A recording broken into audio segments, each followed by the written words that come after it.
Salut à tous, c'est Manga Tengu.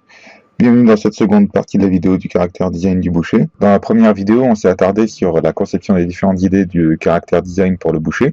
Cette seconde partie traite du raffinement des idées, d'une des idées émises, pour passer d'une première esquisse grossière à un dessin plus abouti. Cet affinage du dessin permet de mieux définir et de maîtriser le personnage lorsqu'il sera injecté dans le manga. Voilà, de l'expérience que j'en ai eue, concevoir un personnage en même temps qu'on est en train de le dessiner pour la première fois dans une BD, c'est vraiment une mauvaise idée. Ça m'a fait aboutir à des personnages quelconques, incohérents ou pauvres visuellement. Contrairement à un ancrage traditionnel, ici il ne s'agit pas de refaire un nouveau dessin propre distinct de l'esquisse puis d'effacer l'esquisse, mais il s'agit plutôt d'ajouter une nouvelle couche par-dessus la précédente. En parlant de ça, un lecteur m'a dit qu'il n'avait pas vu la différence entre le dessin de ligne et le dessin de silhouette.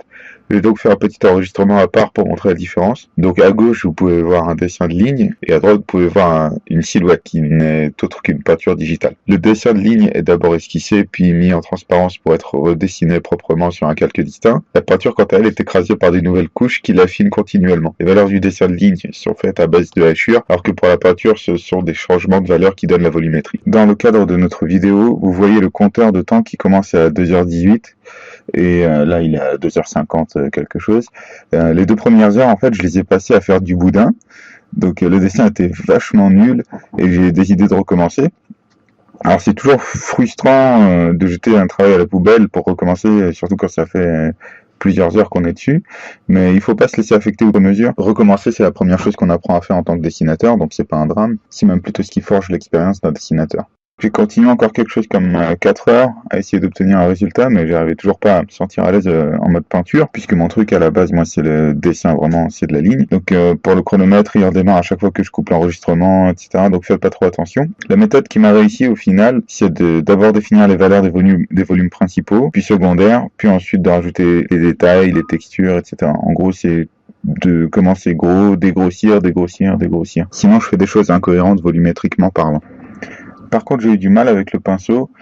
Pour bien exprimer le dessin ou la peinture que je suis en train de faire, j'ai besoin de me sentir synchronisé avec l'outil que j'utilise. C'est-à-dire qu'il faut que je sente que le pinceau traduit mes pensées correctement. Pas que lorsque je dessine, tiens, ça fait des trucs bizarres, ou c'est pas ce que je voulais faire.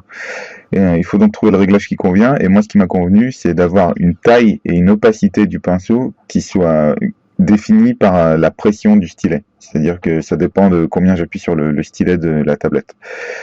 Là, avec l'aide de la variation d'opacité principale et en pourcentage, j'ai l'impression d'être à l'aise, un peu comme avec un crayon papier, et je peux m'exprimer librement. Mais que lorsque j'ai utilisé ce type de réglage, que j'ai pu affiner le dessin correctement, c'est-à-dire dans les 2 dernières heures de dessin, ou plutôt de peinture. Vous remarquerez que le paramètre dureté du pinceau dans Photoshop est toujours à 100% avec moi. Je vais avoir des pinceaux flous, je préfère mettre des couches non opaques successives. Le flou, je le garde vraiment pour des cas particuliers que j'ai pas encore définis, pour être plutôt dans le photoréalisme. Donc concernant les détails ajoutés au boucher durant cette phase d'affinage, on peut voir que son bras droit prend des allures de gencive, au bout de laquelle on a rajouté des crocs qui poussent un peu dans tous les sens. Donc j'ai eu du mal à rendre ces crocs, tout simplement parce que je manquais de références sur le sujet et j'ai pas voulu m'arrêter, je me sentais chaud, on va dire, pour chercher sur le moment. Donc j'ai eu un peu de mal, j'ai galéré avec. Normalement, il vaut mieux être documenté et avoir de bonnes références pour avoir un design un peu plus réaliste et cohérent. Donc faites pas comme moi, documentez-vous avant de faire votre design ou pendant que vous le faites. Sinon, vous remarquerez que les autres crocs sont moins détaillés, ça permet de les rejeter dans le fond et de donner un sentiment de profondeur accrue. Ça permet aussi de focaliser le regard du lecteur sur le grand croc qui est le plus menaçant.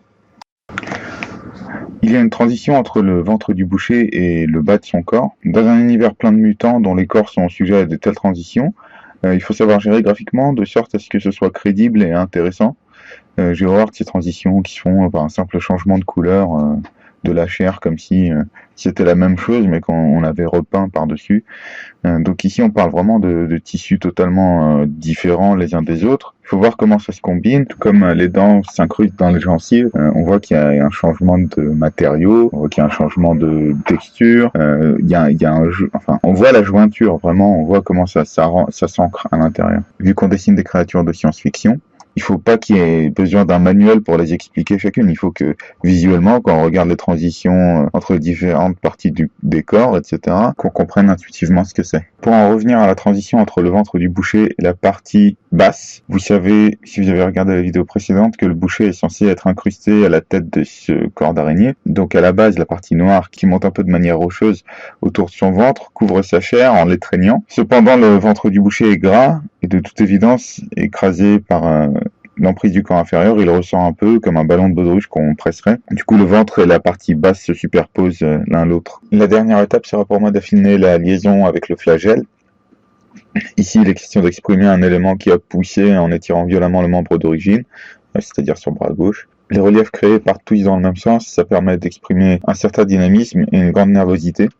Je laisse la vidéo tourner encore un peu et puis on va faire un diaporama des différentes phases par lesquelles le dessin est passé pour voir l'évolution qu'il a subi. Sinon, n'hésitez pas à réagir et à poser vos questions. Je répondrai dans la prochaine vidéo comme j'ai répondu à la question sur la différence entre le dessin de ligne et des silhouettes. Si vous avez aimé cette vidéo, prenez un instant pour liker, pour vous abonner, pour partager. Ça coûte rien et ça permet de faire grandir le projet. Dans les prochaines vidéos, on reprendra le making of du chapitre 5 avec peut-être un peu de peinture ici et là pour pas perdre la main. Alors je vous dis à bientôt.